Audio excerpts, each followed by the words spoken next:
We better get back, because it'll be dark soon, and they mostly come at night. Mostly. Welcome to Mostly Horror. Mostly. Did you say how did you Horror. Your Lee was your no, it was your it sounded like something happened with the t and the Lee. Mostly. I don't know Did how I? to do what you just did. Oh. Something interesting happened. Maybe I'm mostly. wrong.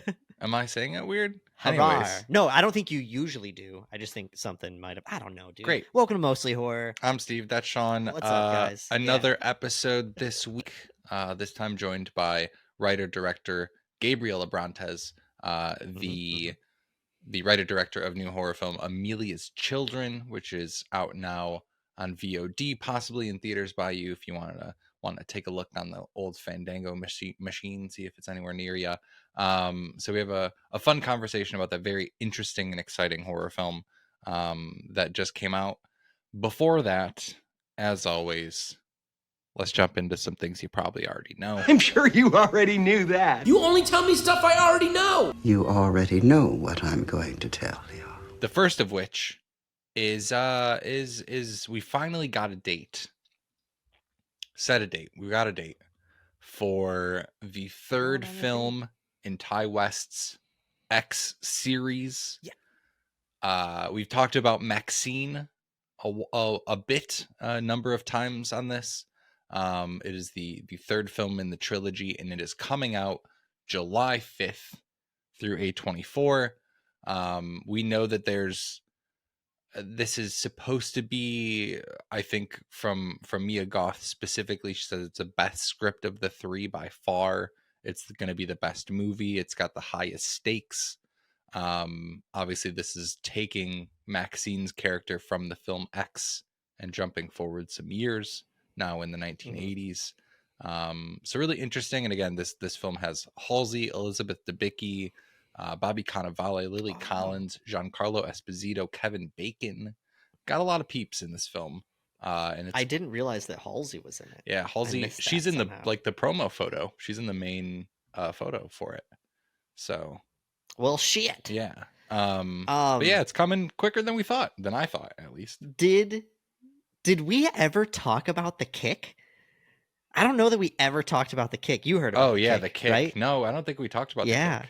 No. How did we not talk about the kick? I feel like we got to have a small conversation about the kick. Yeah. Guys, unless you've been, I don't know. I don't know how big the news is. We're pretty tapped in. Unless you've been living under to a me, rock, you fucking loser. Yeah. Right. While you were all busy talking about UFOs and yeah, Dune and genocide. No, it's dude, I guess Mia Goth is being sued by one of the Extras. background actors, extras, for intentionally kicking him in the head on set. A man named James Hunter alleges that Mia Goth, apparently they got into she was kind of frustrated with takes and things like that and where he was, and I think she kind of tripped over him once, and then on another take in response, she ended up, intentionally or not, kicking him really hard in the head, and he suffered a concussion. I think he had to leave the set for the rest of that day, and now he is suing her. Yeah.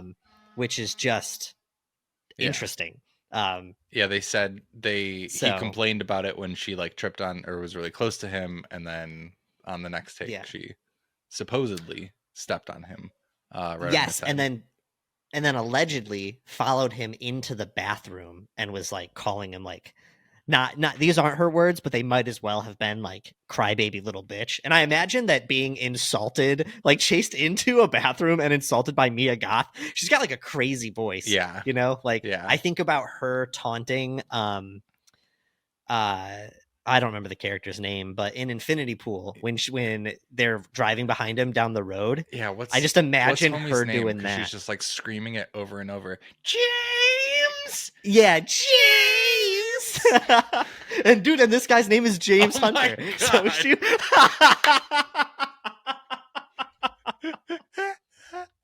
That's a clip. That's a clip. We're gonna put James. That's fucked up.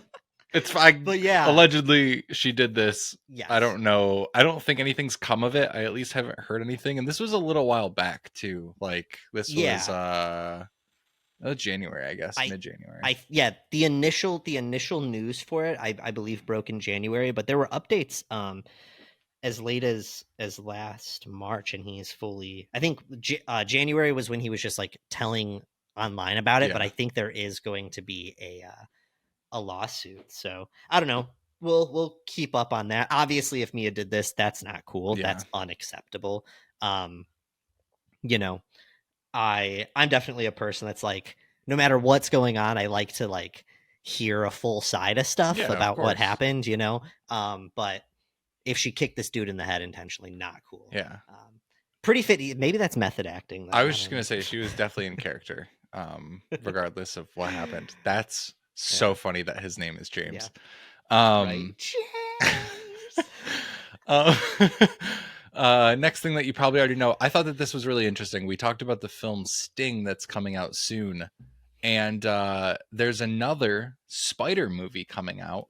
We also don't know what's happening with arachnophobia yet. We haven't heard anything, so that's another one to keep in your back pocket. But they announced that there's going to be, so before I even mention this one, they announced that there's going to be a new Evil Dead film. Another, like, the whoever's on board was like, you know, this is the next film that's going to happen, the 6th installment of Evil Dead, spin-off, whatever it is.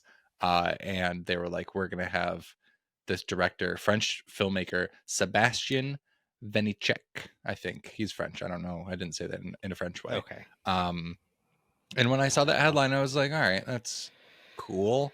But I don't really know that guy. And it turns out that his most recent film, called Infested, is going to hit Shudder on April 26th. This is essentially just a spider attack film. From even just the images I've seen, I didn't watch the poster or didn't watch the trailer, but there's too many spiders. And at Fantastic Fest, it got great reviews. Specifically the fact that it uses real spiders as much as possible. So that's disconcerting, but I am still excited to see. Yeah, it's I'm excited. Because Evil Dead, like, obviously we already talked about not being super stoked on the last Evil Dead as much as we had hoped, at least, for different reasons, each of us.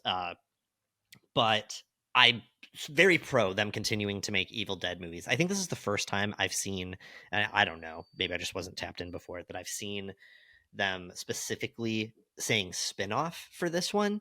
Like, I get, because really everything post Army of Darkness is a spin-off. Well, I guess Ash versus Eve, but 13 was also a spin-off. Well, we always say remake, but it's more of a spin-off than anything.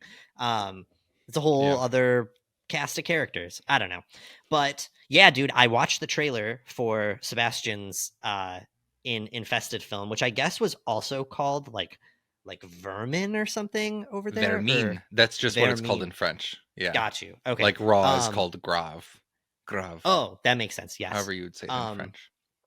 But the poster is awesome, and the trailer got me excited. Like, I think it could be a lot of fun. It's what I'll tell you is it's not like a giant spider movie. It looks like it's just a spiders that get fairly big, but it's an infestation of these very venomous and aggressive spiders.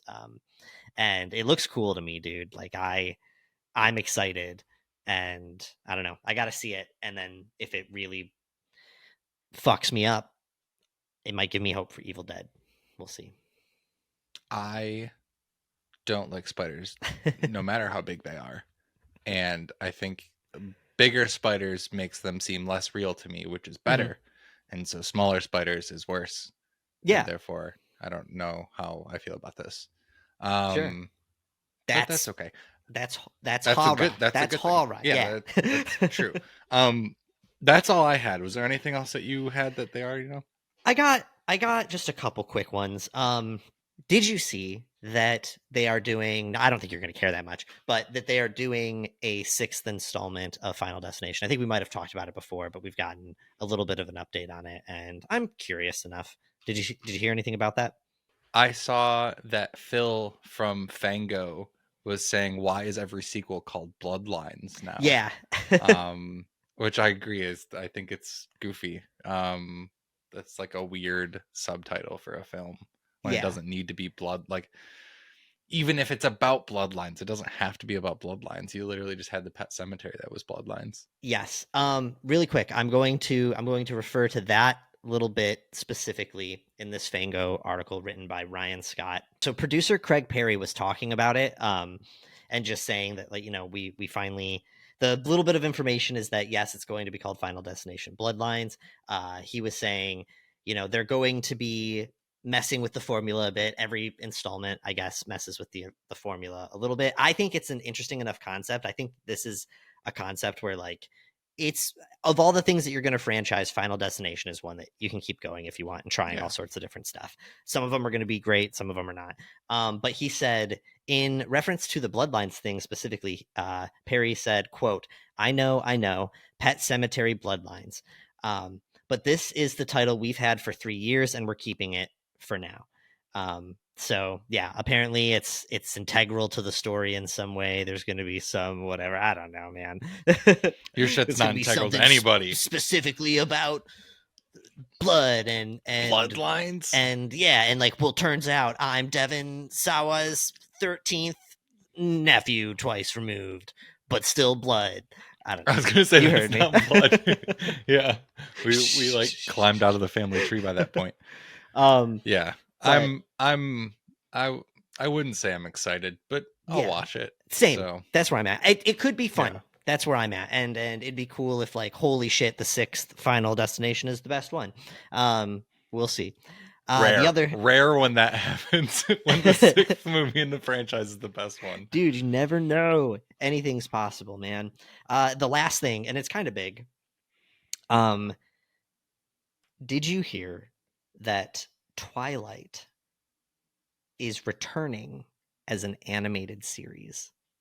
No. Where? Lionsgate is doing it. I don't really know like how it's going to be released yet. But apparently we got news last year, I guess. We didn't talk about it, I don't think, but last year it came out that Twilight was going to be adapted into a series. And I think everyone just assumed that meant like a live action take on it, clean stuff up. I don't know. Obviously, Twilight is still a huge franchise that could still milk stuff. I also didn't know that Stephanie Myers, I guess, has written like multiple books. Like, she wrote a book that was the same story but gender swapped the roles, and she also wrote another book that was basically the first 3 books told from Edward's perspective or something. Like, she's been milking it, to put it fair. Yeah. If anyone listening is a Twilight fan and you particularly know about her spinoffs and you want to inform us about them, please do. Yeah. But so in an article on Fango by Scott Wampler, about a year ago, we learned that Lionsgate was redirecting its wildly successful Twilight franchise in the form of a TV series. I didn't even know it was Lionsgate, to be honest. But yeah, they're going to be doing an animated version. That's really all that we know now, other than it's going to be scripted by the same person that worked on a Walking Dead spinoff show or movie. I'm not sure exactly. I haven't heard of it before, but The Walking Dead Worlds Beyond. Sinead Daily? Do a dollop with Daisy. You're asking me? You're the one telling me. I don't know, man. I didn't look that much into it. I thought you might even know who she was. But yeah, so Sinead's probably the first name. Like Sinead? O'Connor. There's no why is there not an H in there? What is that? What is that? Why is there not an H in your name, Sean? Holy shit. But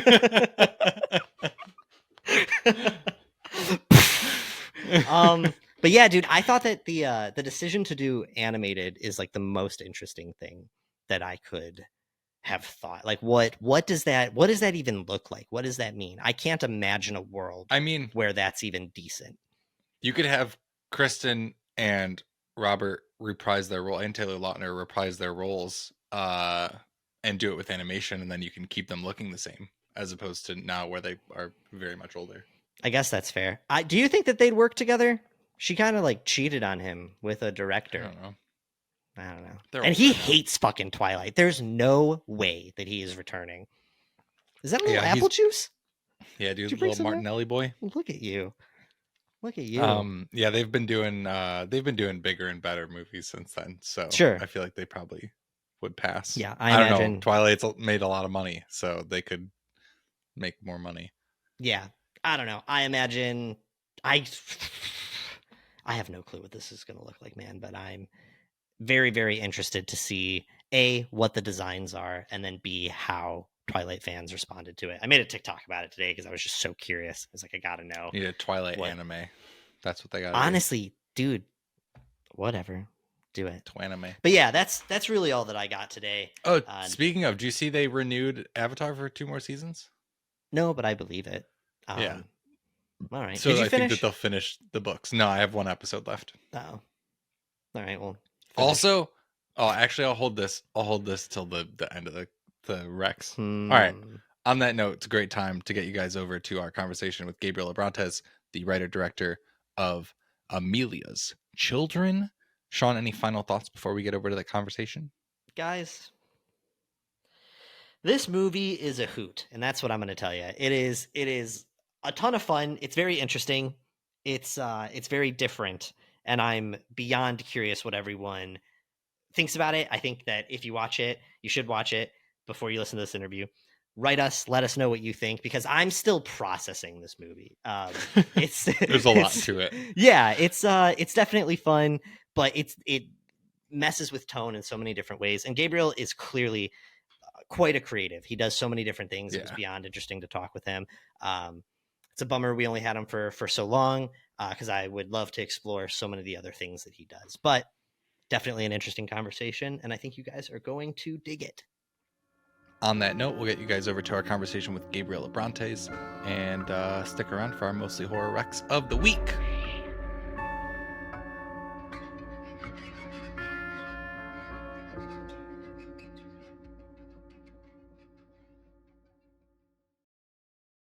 All right, we are joined today by Gabriel Abrantes. Gabriel is a writer, director, and painter who is following up his multi-award-winning film Diamantino with the new horror film Amelia's Children, out now on VOD. Gabriel, thanks for joining us today. Yeah, it's a pleasure. Thanks for having me. Absolutely, man. We, Sean and I, we've both seen Amelia's Children twice now. Once a little while ago when we first got the screener, and then we watched it recently, so we were very fresh. Really excited to jump into things.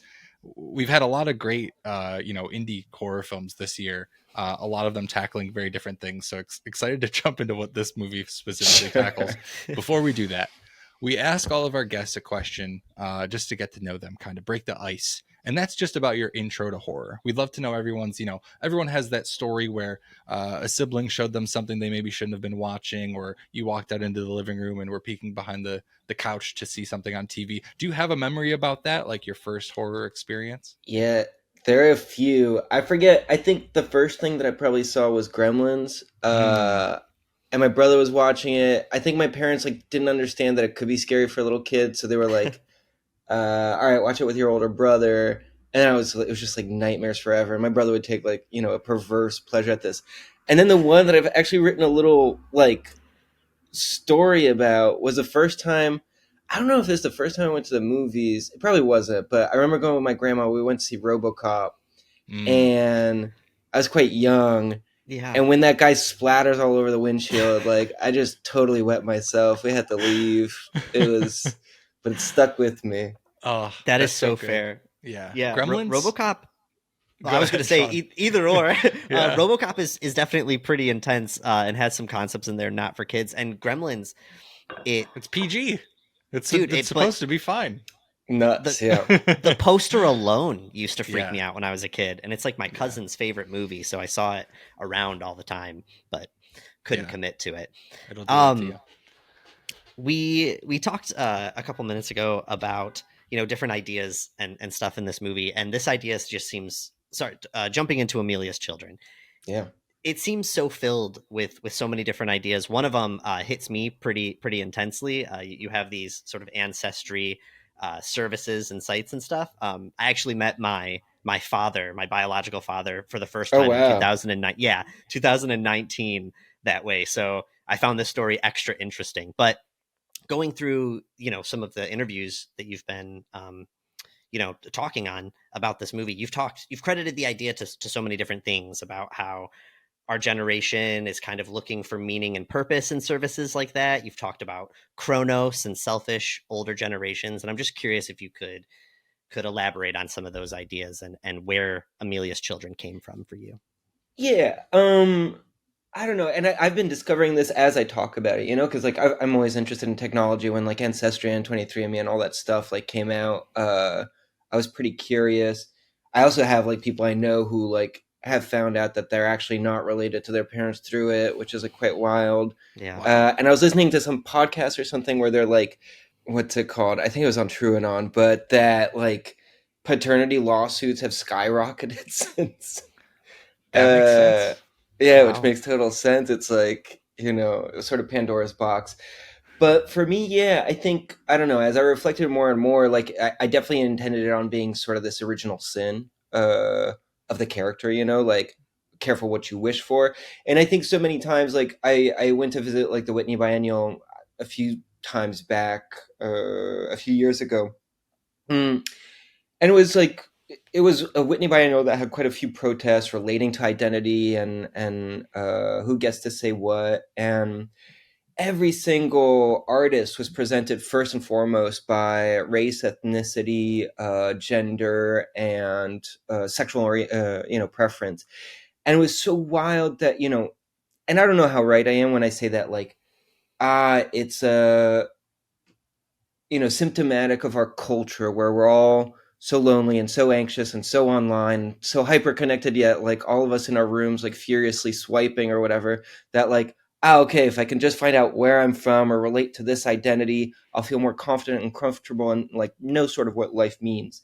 So I don't know how right I am, but it's definitely like a cultural phenomenon that we're all hungering for some meaning that I think is definitely lost once like, modernism happened and people fragmented and moved away from like the little Sicilian village or whatever that gave them a stronger cultural identification to somewhere.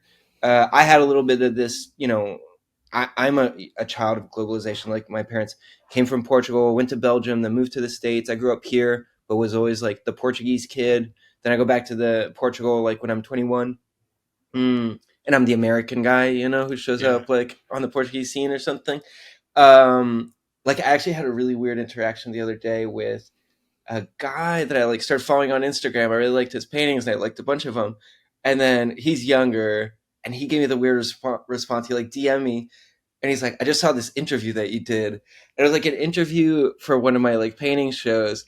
And he was like, why do you say your name Gabriel instead of Gabriel, like the Portuguese pronunciation? And I was like, oh my God, I'm being really like called out on like whatever this cultural thing or whatever. But anyway, all that to say, like, I had a strong sense of identification with a few places. One of them was the north of Portugal, where my grandma's from, and sort of where the film takes place in my mind, like these mountainous regions of Portugal. But like that village, what I was so attached to it, I think it's like what so many of us who have that luck of having, a place that grandparents from or something have, which is like, it gives you a sense, of more grounded culture and where you're from and some meaning from that or something. So I don't know, but that's a long way around to say that, I do think sometimes that thinking that like a quick online ordered test will give us that meaning we've been missing. Like, I don't want to get into like, not to sound too pretentious, but I was like, I did a little like, I'm into Heidegger or something. And I always thought it was really hard to understand or something. But then when I understood that his theory is actually pretty simple, it's just like, God is dead. There's no more meaning, but there is still some meaning in being or life, which is care. What we care about is what is the meaning. And I don't think any test is going to give you that. Like, and I think oftentimes, I don't know what your experience was with meeting your biological parents, but oftentimes it's like, it's a letdown, not like meeting Amelia, but it's they're very different. They don't share so much culturally with you or something, So Yes. I obviously we only have you for a half hour. We could completely dive into cultural identity and the way technology and things happen. Sorry, and it gives impact super that long. right now. No, it's no. great. We can also Not just complaining unpack about it. that. It's fine. Yes, I was about to say, I also, if we wanted, we could spend an episode or two unpacking my family trauma and stuff. But what I will tell you is that resonates with me so hard. It's, there's pros and cons to everything. I'm very grateful that I'm getting to reconnect with my father, but also I think people expect this like Oprah moment, and I have my own things, and it's hard to like meet these new expectations. And yes, there are very intense cultural differences between me and him, or we just have very different values and ideas and stuff. And so I don't want to necessarily label my experience as a letdown, but there are definitely pros and cons to that situation for sure that impact identity 100%. 100%. Yeah. So yeah. I also love that you chose I think the main characters in this, like, the film, it doesn't open on this, but the first time that you see Ed, he's like sitting in front of the New York Public Library in this like really nice space, like being so bummed about where he is, trying to find his background. It's like, come on, man. Like Sean and I are both in New York as well. We're like, all right, like, be kind of happy about where you're at. Right. Yeah. But then, things obviously go on a roller coaster from there. I am curious, talking about, Portugal specifically. We actually just interviewed the writer director of Lovely Dark and Deep, which is also filmed in the north of Portugal. Oh, cool. And it's such a beautiful space. I guess, was this filmed in that same area or region, and also like kind of what does that add to setting, obviously setting this in Portugal, what does that add to the film from your POV? So I've been living there for like almost 18 years or something. I moved back. I went to school here in New York, and because I'm here now because we just did the premiere here in New York. And I grew up in the States, but once I left school, I went back to Portugal, and I did go to that northern part of Portugal where my grandma's from to try to make a movie. It was an absolute disaster. Oh, no. Like a bunch of 20-year-old friends, like with a 60mm camera trying to do it. But Nice.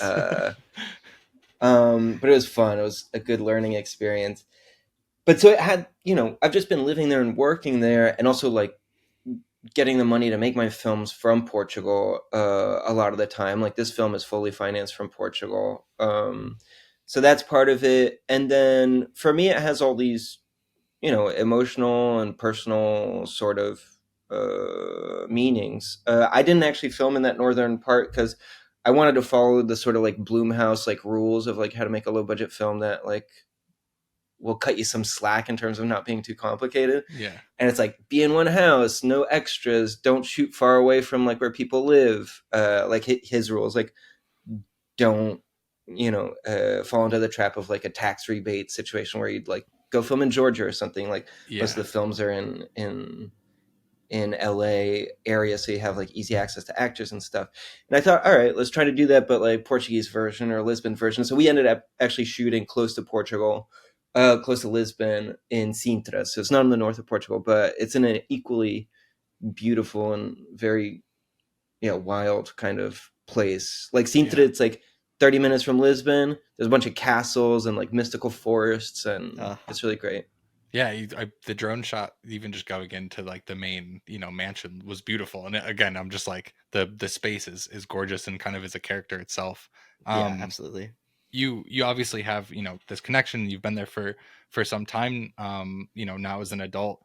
But there's an idea in this film of the Portuguese witch, which when I Googled it, I did not reveal the same Wikipedia page that Riley stumbled upon. But I am curious about Portugal or Portuguese folklore, or, if anything was specifically pulled from to kind of inform the story that you're writing, whether about Amelia or just, the overarching kind of themes. Not so much. I like got some like Oxford histories of like witchcraft and stuff like that, but I was sad to not be too inspired by that stuff. Like, looking at these runes and these little like stones and carvings and whatever, I was trying to get some kind of iconography that could be interesting or more detailed. And I did look into the Portuguese stuff, but also didn't love it so much.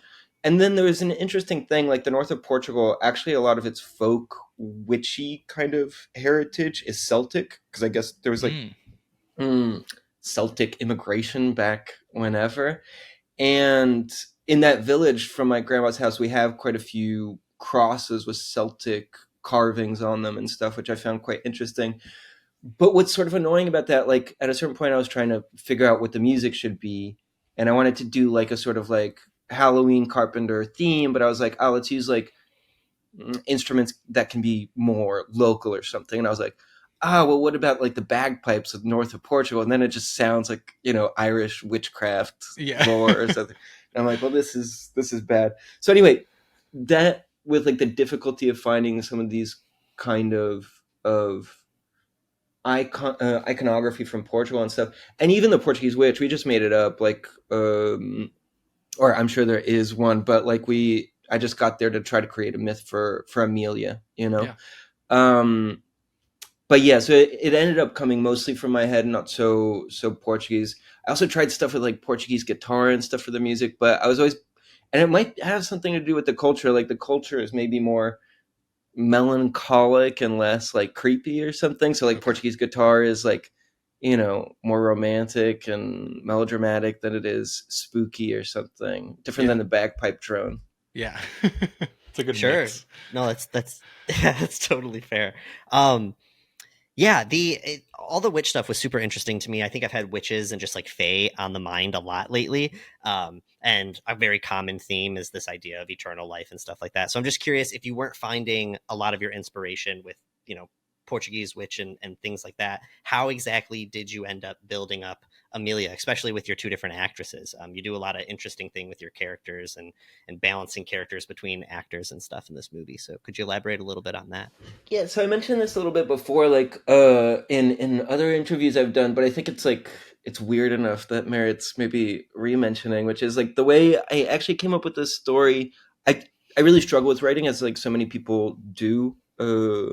It's like full of anxiety and procrastination and I like to come up with a lot of games. And I don't know if it's like my OCD thing or whatever, but I come up with writing games on Excel a lot. And they're very simple. They're like, let's set up a grid. And so for the horror thing, I was like, I want to do a horror movie. And on the top like row was just like bad guys, antagonists, like a witch, vampire, werewolf, ogre, etc. And vertically just family relationships, because I really like that, like from classical tragedy, it's always families, that's like where the Oedipal complex comes from. It's like Sophocles or even Shakespeare, it's all families, right? Like King Lear and Macbeth and Hamlet and Romeo and Juliet, it's all siblings and parents and etc. The true horrors.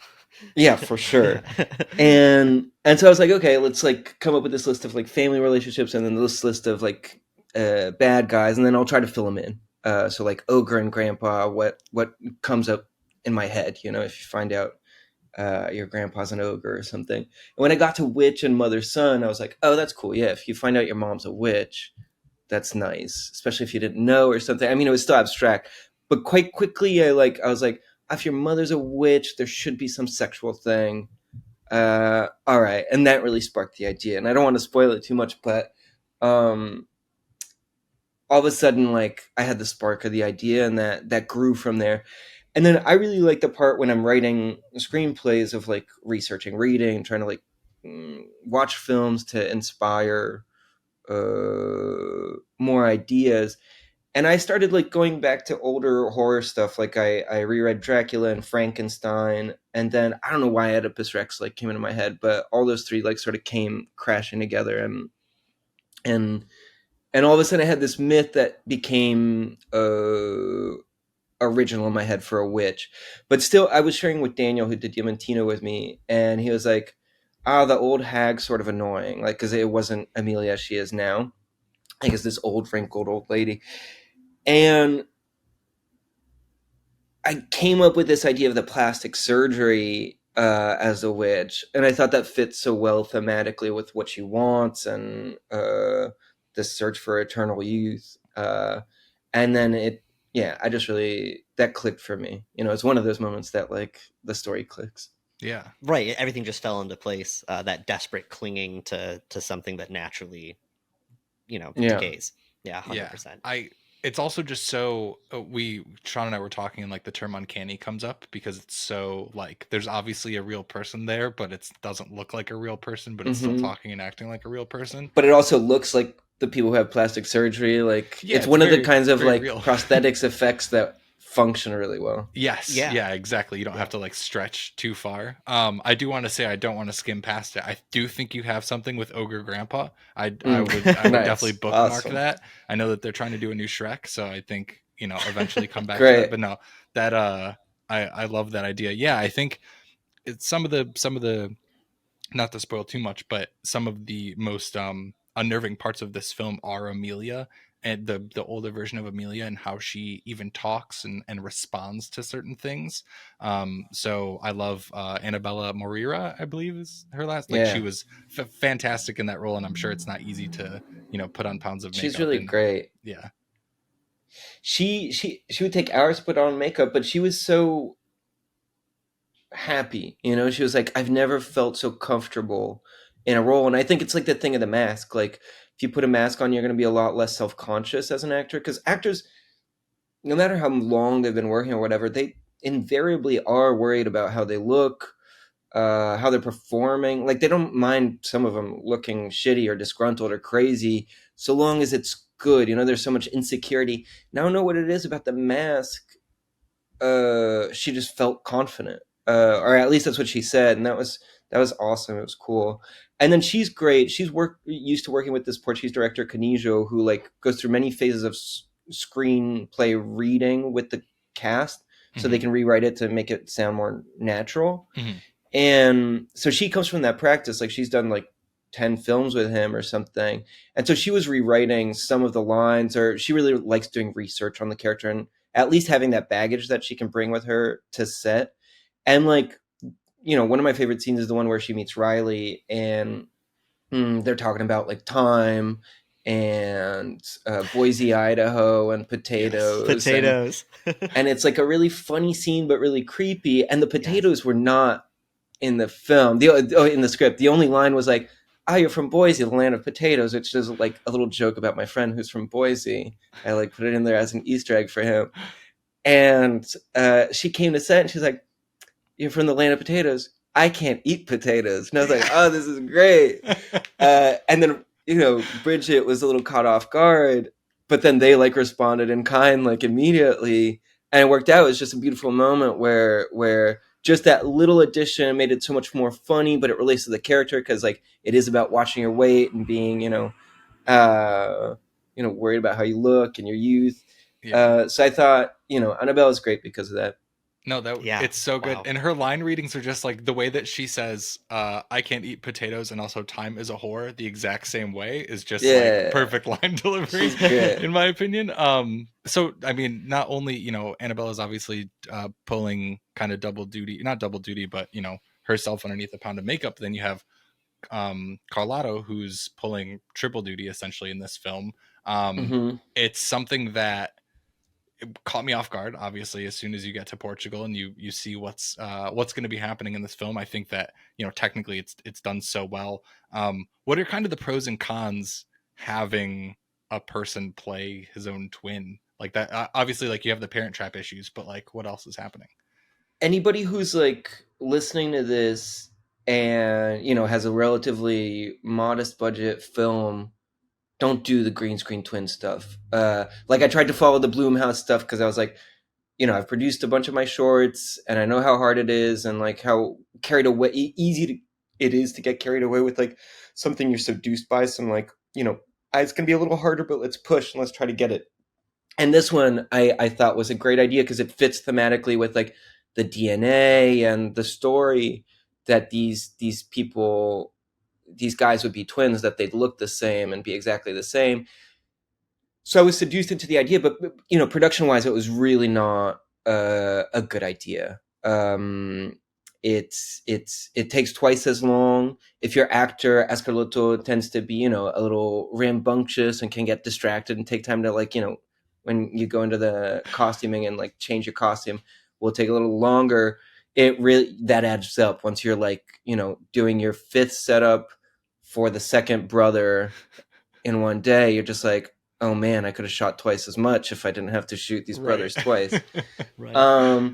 But other than that, like I made a simple rule for myself, which is like, let's have the brothers touch, like embrace, hug or something or use green screen in every scene they're in together. So either one of those. And my hunch was like, if they touch or if they overlap, that will convince us subconsciously that this is good twin work or something. Yeah, sure. It's I think it might not have been worth all of the effort and slowing everything down, but I think that the result looks good on our end. Like Thanks, you know, I was prepared for a lot of like, you know, shoddy over the shoulder, you know, with the wig. No, I'm happy how it turned out visually. Like I think technically the I don't know what you call it here in the States. The person who does electricity does the lights. It's gaffer. Grip? Mm-hmm. Gaffer. Yeah. In Portugal, it's equipe elétrica. I like that way better. But anyway, that guy was just incredible. Like he's lighting that green screen so fast and so perfectly. The VFX people who I work with, I've worked with them for like 10 years in Portugal. They were like, we've never gotten green screen like this consistent all the time. So we were really lucky to have that. And then I used to shoot in 16 all the time. And I'd done a few 16 green screen stuff, and it's so bad. It's like so grainy around the person or whatever. So that's also one of the reasons we shot in digital for this one, and it worked out. Yeah. I can't even tell it's comped. Obviously knowing it's the same person, I still couldn't even tell, which is great. I also just love the idea. I apologize if I mess up his name, but Carlotto. Carlotto. Carlotto. I love the idea that you give him a wig and he just is distracted and throws off the whole shooting day and having too much fun with those dance scenes. It seems like you have a lot of creatives that you like to work with on a regular basis. I know that you made this film with your wife. Could you talk a little bit about that and just having a good creative team on your side? Margarita's like an editor by trade. She's been, she lived here in the States in New York and is just like editor on commercials and stuff. And she also directed 2 shorts. She directed the first one that she produced herself, and then a second one with a production company in Portugal. And then on my shorts, she edited, and that sort of just started happening. Like, I had a short I was editing that I thought I had edited wonderfully, and she watched it and she's like, this is horrible. And so she like touched it up. And then from then on, we started working together. And then I did a film in Brazil, and I had a very small team. And I was like, she had studied, cinematography, did a master's in cinematography. So I was like, do you want to come and be the assistant camera person, but on a 60mm film? And she was like, no, I don't think I want to. And I was like, come on, let's go. It's the excuse for you to come.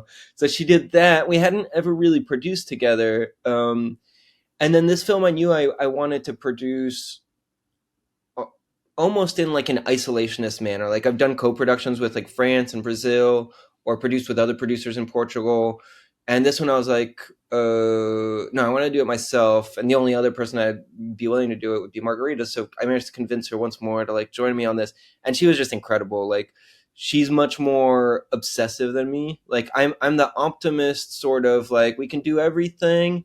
And 50 shots in a day, we'll get it done or whatever. And she's the opposite, she's like the pessimistic, like, no, but that's, it was so good for me in the sense that like, even with the team, she was so obsessive, which is like, is this the right pick, the right choice or something? And I got to meet some people that I had never worked with, thanks to Margarita and sort of her perseverance of, that attention to detail. And that'll go all the way to mix, Mm-hmm. So it was a really great working partnership that I hope we get to do again. Absolutely. She kept you grounded. Yeah. Sounds like, It's totally good to have a producer. I'm sure it's good to have a producer like yourself that's an optimist, but you need the pessimistic, line producer to kind of keep I think that mix is good. Yes, no, that makes so much sense. Well, awesome, Gabriel. Like we said, we really enjoyed the film. It's such a wild ride. Really excited for everyone to watch it and experience it the same way. As we wrap up here, we're going to end this conversation the way that we end a lot of our interviews, which is with what we call mostly horror recommendations. So what I'd like is if you could give us a horror film and then a non-horror film that you would recommend to our listeners out there. Would love to hear what you got for us. Awesome. The last horror film that really blew me away is a South Korean film called The Wailing. You guys know that? Yeah. I saw it a few years ago. It was great. Yeah. I just saw it recently. I wasn't really aware of him. Then I watched his 2 or 3 other films. And not as good as Wailing, but pretty good. The Mhm. Chaser's really good. I think it's The Chaser. And then non-horror, I was just thinking about Border because we were talking about ogres, and so I remember Troll Love. So anybody Yes. interested in troll love stories, go watch Ali Abbasi's Border. Border is one of those films that you couldn't have told me what I was going to get into. Like I wouldn't have believed what I was going to see in that movie. It's so cool. It's really cool, awesome. and it does. I think it has the benefit of being, again, talking from the States, it has the benefit of being an international film where, like, if that was released in America, like, I don't really know if people would have been as receptive. Yeah. You know what I mean? Like, it's very and best strange. sex scene ever. I can't even. Sean, if you haven't seen Border, I haven't. It's not on my something radar else. at all. Okay, I will be giving it a watch. Only me and Okay. Gabriel know what we're talking about, and it is something totally out of here. Those are awesome. Thank you so much, Gabriel. We really appreciate the time. Again, anyone listening to this, definitely check out Amelia's Children, out now on VOD. Gabriel, thank you again.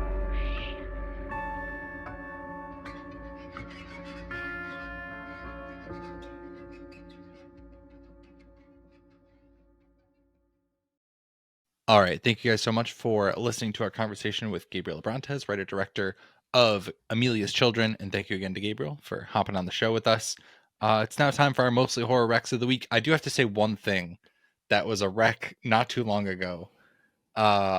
Sean was like, oh, there's a book I heard great things about, and it started off great so far. You should listen to it.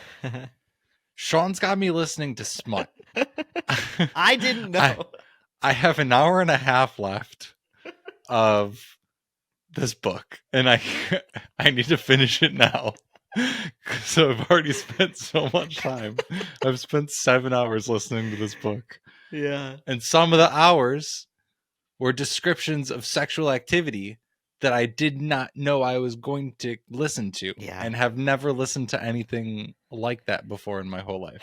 So I didn't know. I didn't know. You're like, all the girls on Book Talk are Right. talking about this. Straight book, up, they're man. saying it's so good. Listen, here's the deal. I was bamboozled, and then you were secondhand bamboozled into reading some smut. Are you mad?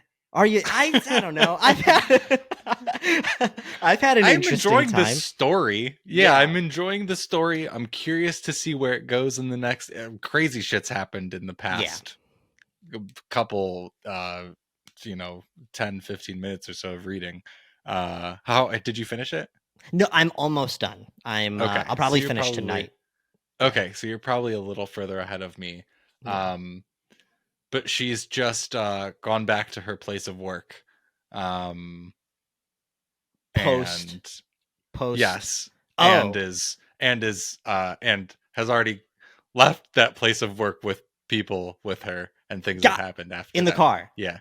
Oh yeah. So yeah, but that whole thing happened, and I'm like, oh shit. So that's where we're at right now. Yes. With the mouse and all that stuff. It's a lot, Sean. It's a lot, but it's definitely interesting. Yeah, no one knows what we're talking about.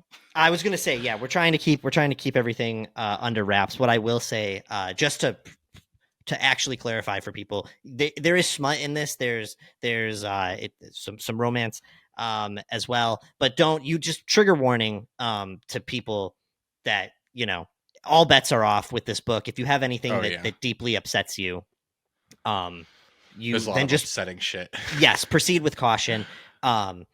It's an interesting. We'll talk about it soon. So look forward to that. But I had to throw that out there. You're not that far behind me. No, I'm on a flight. I'm on a flight tomorrow, and I'll probably finish it on the flight. But cool. On that note, mostly horror recs of the week. Do you want to go first? I feel like I went first last week. Sure. Yeah, I'll go first. I admittedly, again, still haven't gotten a time to take in a lot of new stuff. I've been reading the book when I don't have a chance, and other than that, consuming stuff for the show. But this did make me think back to a movie that I think I've mentioned on the show, maybe in game segments, but I don't know that I've ever fully promoted it. But Steve, have you ever seen Meet Joe Black? I've heard of it. Yeah, it's let me find the year. 1998. 1998, I and think we we've got. talked about it on the show. Did we? Well, I think it's been a bit. Yeah, and it I don't definitely remember anything wasn't about it. ever officially a rec or anything. Not a wreck. Yeah. But this is a 1998 film, like Steve said, starring Brad Pitt, Claire Forlani, and Anthony Hopkins. The hops. Dude, the hops, man, mad hops, and directed by Martin Brest. Breast. Probably Breast. breast. It's really fucking good, dude. It's a bit of a tearjerker. I don't want to spoil much other than it's a movie about death personified and our human confrontation with death, but also death's confrontation with humanity. And it is really, really good. It's been a while since I've seen it, but it popped in my head the other day, and I've been thinking about how I need to give it a rewatch. I watched it in college. You might cry, but it's very, very, very good. Interesting. Yeah. I'm looking at like where it was shot and stuff, Mm-hmm. and also I be talking about death personified. I just on the Wikipedia and definitely spoiled at least something for me. But it says the penthouse interiors and parish communications offices were sets built at the 14th Regiment Armory in South Slope, which is like right by where I live. Yeah, that's crazy. And then it says the coffee shop where Susan meets the young man is on West 101st Street. So that's not far away. Yeah. Interesting. Yeah, I only heard of it because of you. It's really good. My roommate in college, Tyler, I doubt you listen to this, but if you're listening, what up, dude? Recommended it to me. We both just sat the fuck down and watched it. I'm pretty sure we were procrastinating final projects that we needed to be working on, and we just kind of cried it out a little bit, teared up. It's a good time. Interesting. Yeah, I should watch this. This was released within the same month as The Waterboy. And get the fuck out. And I Still Know What You Did Last Summer. Great and year. Also, it was one of the few films showing the first trailer for Star Wars Episode 1 Phantom Menace. It was reported that Star Wars fans bought tickets for the film only to leave after the trailer showed. What? Well, that's a mistake because, dude, fuck. Because they could have experienced me, Joe Black. I like Star Wars as much as the next guy. Some Star Wars fans suck so bad. Yeah. But it's a very good movie. Yeah.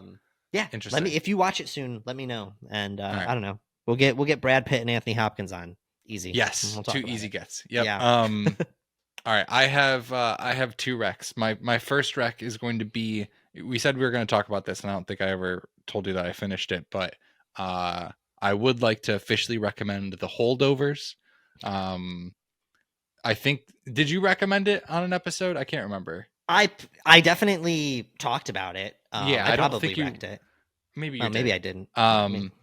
It's just I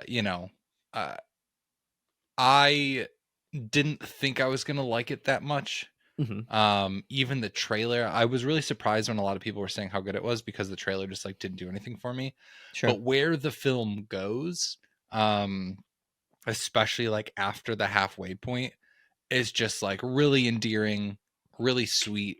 And Paul Giamatti's wonderful in that film. So yeah, I enjoyed that a lot. And definitely like, a good Christmas watch, which I feel like you don't get like good Christmas movies as often.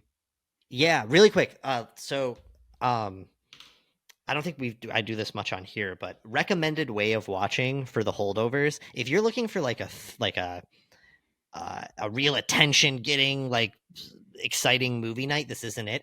It is a slower burn, but it is such a good like relaxing rainy day watch, or like a winter watch with some snacks or something. Like I watched it midday, just when it was snowing out, I think, and I was just in a space where I was like, I don't know, I was ready for a relaxing, pretty watch. Like it's just a good movie, but it's not it is not an edge of your seater by any means. But dude, Gia fucking Mani, dude, delivers. Madi. Oh, I didn't know that. Either way. Giamatti also delivers. This whole time I thought his name was Paul Giamatti. Giamatti. Madi. Giovanni from Pokemon. Yeah, his glass eye, his fake lazy eye thing was wonderful. Almost great. as good as Bill Skarsgård's in it. Anyways, my other rec that I'm going to bring this week is the 2011 film Hugo, directed by Martin Scorsese.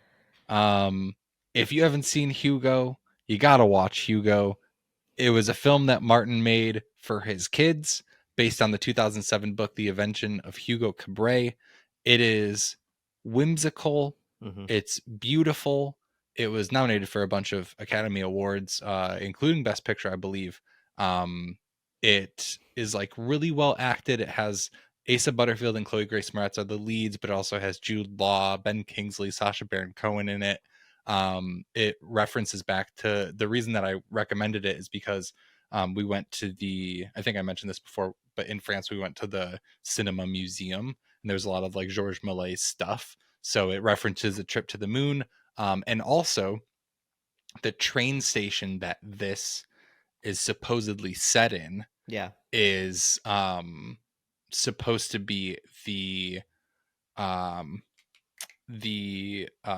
d'Orsay Museum in France. So like the d'Orsay Museum is this really famous old train station that was turned into a art museum. And there's like a big clock on it on both sides. And that's why, or not on both sides, but is it on both sides? I don't know. There's a big clock on it on one side. And I was like, that looks like the shit in Hugo. And then I looked it up and it's basically the same thing. So wonderful movie. Yeah. It's just like it's like a warm cup of hot chocolate sort of movie. Yeah. Just makes you feel good. I watched Hugo when I visited LA after I graduated high school. I specifically remember watching that movie. Interesting. It's a good time. That's I was a good going to say one. something else. Oh, fuck, man. What was it? It's gone. It's gone. Never mind. It's okay. Oh, If Skarsgård didn't use a fake eye in it, I don't think. No, I know. I was saying his lazy eye was almost as good as Bill's lazy eye thing. I thought you were saying he used a glass eye. I was like, dude, no, that's it was real. Just do that. It was real. And what's his face? What's the kid from Stranger Things who was also in it? Flynn Wolfhard. Yes. Right? Yeah. Finn Wolfhard. Dude, I can't fucking do it. You're barely. I can't you're do just. it today. You're doing everyone's name almost. It's everyone's name almost. Right there, man. Finn Wolfhard talks about it on his Hot Ones episode. They just did a Hot Ones, and also Finn is just like really funny. Like if you should watch it, he's very funny on Hot Ones. Fair. Yeah, he's really funny in it. He is. Yeah, he's good in it. On that note, send us an email if you like Flynn or Finn. Should Finn Wolfhard change his name to Flynn Wolfhard? Yes. Send us an email, mostlyhorrormovienight@gmail.com. Send us an Instagram comment on a post. If Paul Giamatti should change his last name to Giamatti, our Instagram is @mostlyhorrorpod. Simple, Paul. Make it simple. Yeah. Make it easy. Because, man. Add an H to your name, Sean. We're on TikTok and Twitter @mostlyhorror. I'm everywhere @StevenIsAverage, and Sean's on all the socials @Hypocrite Inc. or hypocrite.inc. That's all we got for you this week. We'll catch you next time. Goodbye.